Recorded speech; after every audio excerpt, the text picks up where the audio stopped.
अस्सलाम वालेकुम dear students, मैं हूं आपका इंस्ट्रक्टर आतिफ नसीम और यह है आपका YouTube channel science made sensible. आज के लेक्चर में क्वाड्रेटिक्स को आगे बढ़ाते हैं और लेक्चर नंबर 5 में आज हम एक बहुत इंटरेस्टिंग टॉपिक पढ़ने वाले हैं और वो टॉपिक आपके साथ है कि रूट्स के हेल्प से इक्वेशन फाइंड करना। किसी भी इक्वेशन के, क्वाड्रेटिक इक्वेशन के अगर हमें रूट्स गिवन हो तो हम उन रूट्स के हेल्प से उस क्वाड्रेटिक इक्वेशन को फाइंड कर सकते हैं। अभी तक लेक्चर नंबर 2, 3 और 4 में हमें क्वाड्रेटिक इक्वेशन गिवन थे और हमने उन क्वाड्रेटिक इक्वेशन को 3 डिफरेंट मेथड से सॉल्व करके रूट्स फाइंड किए थे, आंसर्स फाइंड किए थे, सॉल्यूशन सेट्स हमने फाइंड किए थे। इस लेक्चर में हम उसका रिवर्स प्रोसेस करेंगे और हमें रूट्स गिवन होंगे और हमें उन रूट्स के हेल्प से इक्वेशन को फाइंड करना होगा। तो लेट्स सपोज अगर आपके साथ किसी क्वाड्रेटिक इक्वेशन के 2 रूट्स हैं, एक को आप अल्फा का नाम दे दें और एक को आप बीटा का नाम दे दें। जिस तरह आपको पता है क्वाड्रेटिक फार्मूला के थ्रू आपको दो आंसर्स मिल जाते हैं। Let's suppose minus b plus under the root b square minus 4ac divided by 2a, इस एक रूट को हमने अल्फा का नाम दिया और minus b minus under the root b square minus 4ac divided by 2a, इस रूट को हमने बीटा का नाम दिया। तो अगर आपको ये 2 रूट्स गिवन है तो आपने 3 स्टेप्स करने हैं और उन 3 स्टेप्स में आपको उस क्वाड्रेटिक इक्वेशन के बारे में पता चल जाएगा। सबसे पहला स्टेप है आपने s फाइंड करना है। s क्या है? s सम है, एडिशन है दोनों रूट्स का। आपने उन दोनों रूट्स को आपस में प्लस करना है। फिर आपने p फाइंड करना है। p क्या चीज है? p प्रोडक्ट है। आपने उन दोनों रूट्स को मल्टीप्लाई करना है। और थर्ड स्टेप में आपने ये इक्वेशन यूज करना है, x square minus s x plus p is equal to 0। और इस इक्वेशन में आपने s और p की वैल्यू पुट कर देनी है तो आपके साथ क्वाड्रेटिक इक्वेशन वो आ जाएगा। ठीक है। इसके अलावा एक दूसरा मेथड भी है क्वाड्रेटिक इक्वेशन मालूम करने के लिए, वो भी आपके साथ सिंपल मेथड है। लेट्स सपोज एक रूट आपके साथ जो है वो आपके साथ है अल्फा, तो आप इसको इस फॉर्म में लिख दें x minus alpha is equal to 0। और दूसरा रूट आपके साथ बीटा है तो आप इसको इस फॉर्म में लिख दें x minus beta is equal to 0। और फिर आप इन दोनों इक्वेशंस को आपस में मल्टीप्लाई कर दें, x minus alpha x minus beta is equal to 0। ठीक है। और इन दोनों को फिर आप आपस में जो है वो मल्टीप्लाई कर सकते हैं अलजेब्रा के रूल्स के हेल्प से। इससे भी आपको वो क्वाड्रेटिक इक्वेशन मिल जाएगा। तो ये एक छोटा सा इंटरेस्टिंग टॉपिक है कि आप रूट से भी वापस इक्वेशन की तरफ जा सकते हैं। इक्वेशन से आप रूट्स फाइंड कर सकते हैं, रूट से आप वापस इक्वेशन भी फाइंड कर सकते हैं।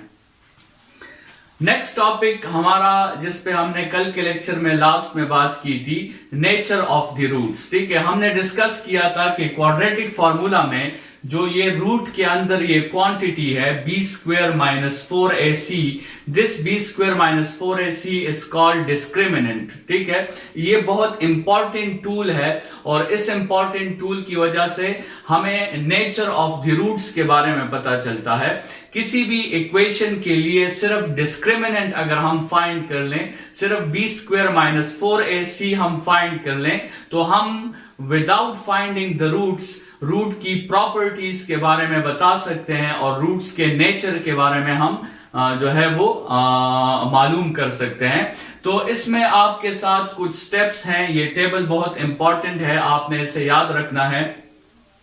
अगर एक क्वाड्रेटिक इक्वेशन के लिए आपने डिस्क्रिमिनेंट फाइंड किया और वो डिस्क्रिमिनेंट आपके साथ 0 के इक्वल आ गया, मतलब आपने एक क्वाड्रेटिक इक्वेशन जनरल फॉर्म में लिखा, उसको कंपेयर करके आपको a, b और c की वैल्यूज मिल गई वो ए, बी और सी की वैल्यूज आपने डिस्क्रिमिनेंट के फॉर्मूला में पुट किए और आपके साथ रिजल्ट 0 आ गया। तो अगर किसी क्वाड्रेटिक इक्वेशन का डिस्क्रिमिनेंट आपके साथ 0 आता है, इसका मतलब ये होगा कि आपके साथ उस क्वाड्रेटिक इक्वेशन के रूट्स जो होंगे, जो उसके आंसर्स होंगे, वो चाहे जो भी हो, लेकिन वो रूट्स आपके साथ रियल होंगे, रेशनल होंगे और वो दोनों रूट्स आपस में इक्वल होंगे। ठीक है, आप क्लियरली देख सकते हैं कि ये अगर इस क्वांटिटी में आप 0 पुट कर देते हैं तो ये पूरा फैक्टर आपके साथ 0 हो जाएगा। तो इस प्लस माइनस का जवाब ही फिर पैदा नहीं होता। फिर आपके साथ एक ही रूट बचेगा -b डिवाइडेड बाई 2a। तो आपके साथ रियल रूट्स होंगे, रेशनल रूट्स होंगे और इक्वल रूट्स होंगे। अगर आपने किसी क्वाड्रेटिक इक्वेशन का डिस्क्रिमिनेंट फाइंड किया और वो डिस्क्रिमिनेंट आपके साथ लेस देन 0 आ गया, वो डिस्क्रिमिनेंट आपके साथ विद अ माइनस साइन आ गया, ठीक है, तो ऐसे रूट्स को फिर हम कॉम्प्लेक्स रूट्स कहते हैं या ऐसे रूट्स को हम इमेजिनरी रूट्स कहते हैं। कॉम्प्लेक्स नंबर्स पर हम अभी इतनी बात नहीं करेंगे, ये हमारे A2 का टॉपिक है, वहां पे हम इसे डिटेल में डिस्कस करेंगे। लेकिन यहां पर इतना याद रखें कि जब भी डिस्क्रिमिनेंट हमारे साथ लेस देन 0 आ जाए, जब भी डिस्क्रिमिनेंट आपके साथ नेगेटिव आए, तो उस इक्वेशन को हम रियल रूट्स में सॉल्व नहीं कर सकते। उस इक्वेशन का कोई भी रियल रूट नहीं होता, उस इक्वेशन को हम फर्दर सॉल्व नहीं कर सकते, ठीक है। लेकिन आगे हम रियल रूट्स, रियल नंबर से भी एक बड़ा सेट डिफाइन करेंगे जिसे हम कॉम्प्लेक्स नंबर्स कहते हैं, वहां पर फिर इन इक्वेशंस को सॉल्व किया जा सकता है।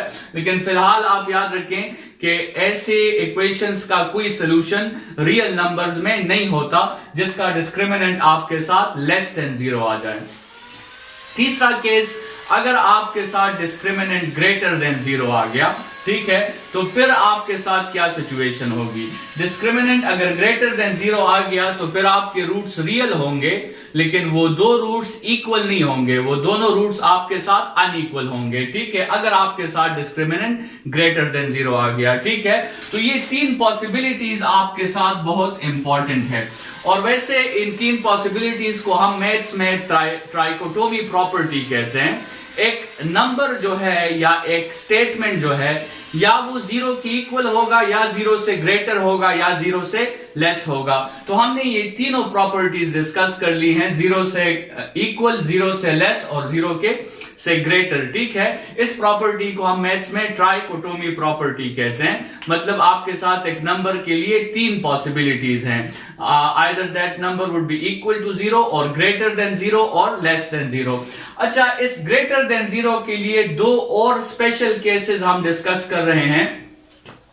अगर डिस्क्रिमिनेंट ग्रेटर देन 0 है, लेकिन डिस्क्रिमिनेंट से आपके साथ एक ऐसा नंबर आ रहा है जो कि परफेक्ट स्क्वायर है, मतलब डिस्क्रिमिनेंट से 1 आ रहा है या 4 आ रहा है, या डिस्क्रिमिनेंट से 9 आ रहा है, या डिस्क्रिमिनेंट का आंसर 16 आ रहा है, या 25 आ रहा है, जिसका स्क्वायर बनता है, जो परफेक्ट स्क्वायर हो, तो फिर रूट्स रियल और अनइक्वल तो होंगे ही होंगे, साथ में वो रूट्स रेशनल भी आपके साथ होंगे, क्योंकि उस क्वेश्चन से फिर अंडर रूट मुकम्मल तौर पे खत्म हो जाएगा। डिस्क्रिमिनेंट के साथ वो अंडर रूट उसके स्क्वायर के साथ कैंसिल आउट हो जाएगा, तो उस क्वेश्चन में अंडर रूट नहीं होगा उसके आंसर्स में, तो रूट आपके साथ रेशनल होंगे। लेकिन अगर डिस्क्रिमिनेंट ग्रेटर देन 0 है, लेकिन वो एक परफेक्ट स्क्वायर नहीं है, मतलब डिस्क्रिमिनेंट 3 के इक्वल आ गया, या 5 के इक्वल आ गया, या 7 के इक्वल आ गया, जिसका परफेक्ट स्क्वायर नहीं बनता, तो फिर रूट्स रियल और अनइक्वल तो होंगे ही होंगे, लेकिन साथ में आपके साथ वो रूट्स इर्रेशनल भी होंगे, और उस रूट्स के जवाब में अंडर रूट जो है वो मौजूद होगा, और अंडर रूट वाले नंबर्स को हम इर्रेशनल नंबर्स कहते हैं, ठीक है। यहां पर कुछ एग्जांपल्स आप देख लें। एक इक्वेशन मैंने लिखा है x² + 2x + 1।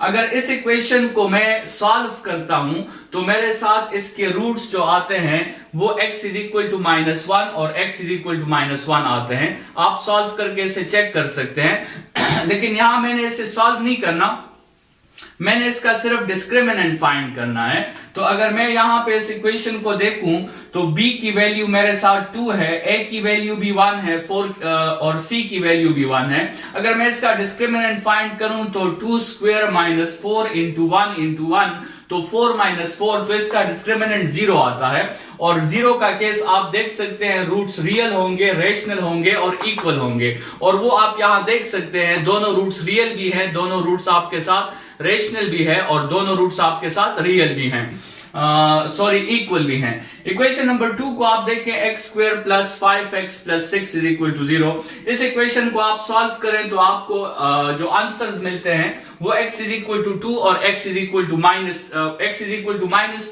इक्वल टू -3 आपको आंसर्स मिलते हैं। लेकिन अगर हम इसका सिर्फ डिस्क्रिमिनेंट फाइंड करें, a की वैल्यू 1 है, b की वैल्यू 5 है, c की वैल्यू 6 है, तो b स्क्वायर 25 हो जाएगा, -4 इंटू 1 इंटू 6, 4 इंटू 6 आपके साथ 24 हो जाएगा। तो 25 माइनस 24 आपके साथ 1 वैल्यू आती है और 1 ग्रेटर देन 0 भी है, लेकिन 1 ग्रेटर देन 0 के साथ साथ एक परफेक्ट स्क्वायर भी है।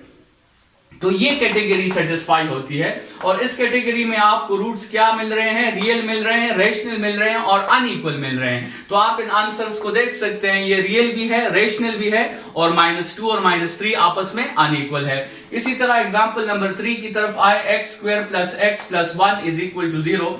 अगर आप इसके रूट्स फाइंड करेंगे तो इसके रूट्स आपके साथ कॉम्प्लेक्स नंबर्स आएंगे, उसमें अंडर रूट के अंदर माइनस साइन होगा और रियल रूट्स इसका कोई भी नहीं होगा। मगर मतलब अगर आपसे कोई पूछे कि आप इस इक्वेशन को सॉल्व करें और आप रियल रूट्स फाइंड करें, तो आपका आंसर ये होगा कि इस इक्वेशन का कोई भी रियल रूट हमारे साथ मौजूद नहीं है। ये इक्वेशन, इसका सॉल्यूशन सेट जो है वो एम्प्टी सेट है। अगर हमें रियल रूट्स मालूम करने हो तो फिर इसका सॉल्यूशन एम्प्टी सेट है, लेकिन अगर हमें कॉम्प्लेक्स रूट्स मालूम करने हो तो फिर इसका सॉल्यूशन मौजूद है, जो हम एएस के लेवल में स्टडी नहीं करेंगे, जो हम A2 पे फिर स्टडी करेंगे। लेकिन बहरहाल अगर आप इसका डिस्क्रिमिनेंट फाइंड करें, इसमें a की वैल्यू भी 1 है, b की वैल्यू भी 1 है और c की वैल्यू भी 1 है, तो आप b square 1 minus 4 into a into c, तो 1 माइनस 4 आता है। 1 माइनस 4 से आपके साथ -3 रिजल्ट आता है और -3 इज लेस देन 0 और लेस देन 0 में आपके साथ ये कैटेगरी सेटिस्फाइड हो जाती है। एग्जांपल नंबर 4 देखें, x square plus 5x plus 5 is equal to 0। इसके आप रूट्स फाइंड करेंगे तो आपको ये आंसर मिलेगा क्वाड्रेटिक फार्मूला से, -5 plus minus under the root 5 divided by 2। ठीक है, ये जो रूट्स आपके साथ है, अगर आप इसे ऑब्जर्व करें तो ये रियल रूट्स हैं, अनइक्वल रूट्स हैं, क्योंकि प्लस माइनस, एक प्लस है एक माइनस है, और ये रूट्स आपके साथ रेशनल रूट्स नहीं है, ये इररेशनल रूट्स हैं। तो जरा डिस्क्रिमिनेंट फाइंड करके चेक करते हैं। आप इसका डिस्क्रिमिनेंट फाइंड करें तो इसका डिस्क्रिमिनेंट 5 के इक्वल होगा।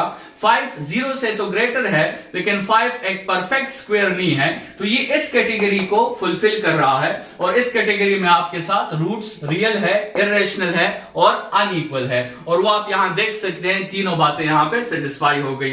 तो सिर्फ डिस्क्रिमिनेंट को फाइंड करके हम नेचर ऑफ रूट्स के बारे में बता सकते हैं। रूट्स को फाइंड करने के लिए तो फिर हमें पूरा प्रोसेस करना होगा, लेकिन अगर हमें सिर्फ रूट्स की प्रॉपर्टीज का पता लगाना है, सिर्फ हमने रूट्स का नेचर स्टडी करना है, तो उसके लिए पूरा क्वाड्रेटिक फार्मूला अप्लाई करने की जरूरत नहीं है। आप सिर्फ डिस्क्रिमिनेंट को फाइंड करके और इस टेबल को यूज करके उस रूट्स के नेचर को स्टडी कर सकते हैं। यहां पर हमारे साथ जो है, जो इक्वेशन, ये इक्वेशन जो हमने सॉल्व किए हैं, इनमें से एक एग्जांपल लेकर हम अपने जो ये टॉपिक था हमारा, finding the roots of finding the equation with the help of the roots, उनमें जरा एक क्वेश्चन कर लेते हैं। लेट्स सपोज हम अपना क्वेश्चन उठा लेते हैं ये 2 नंबर। आप रूट्स को देख के, एक रूट आपके साथ -2 के इक्वल है, दूसरा रूट आपके साथ -3 के इक्वल है। तो लेट्स सपोज आप कह दें कि अल्फा इज इक्वल टू -2 और बीटा इज इक्वल टू -3। ठीक है, तो सबसे पहला स्टेप आपने क्या करना है, आपने s मालूम करना है। इन दोनों रूट्स को आपने आपस में प्लस करना है। तो इन दोनों रूट्स को अगर आप आपस में प्लस करेंगे तो आपके साथ -5 रिजल्ट आ जाएगा। फिर दूसरा स्टेप आपने p फाइंड करना है, आपने इन रूट्स का प्रोडक्ट फाइंड करना है। इन दोनों रूट्स को आप मल्टीप्लाई कर दें तो आपके साथ 6 रिजल्ट आएगा, और इस s और p को आप इस इक्वेशन में पुट कर सकते हैं तो आपके साथ आ जाएगा x square minus 5x plus 6 is equal to 0। ये माइनस इंटू माइनस आपके साथ प्लस हो जाएगा, और आप क्लियरली देख सकते हैं कि आपके साथ ये इक्वेशन आ गई है with the help of the roots.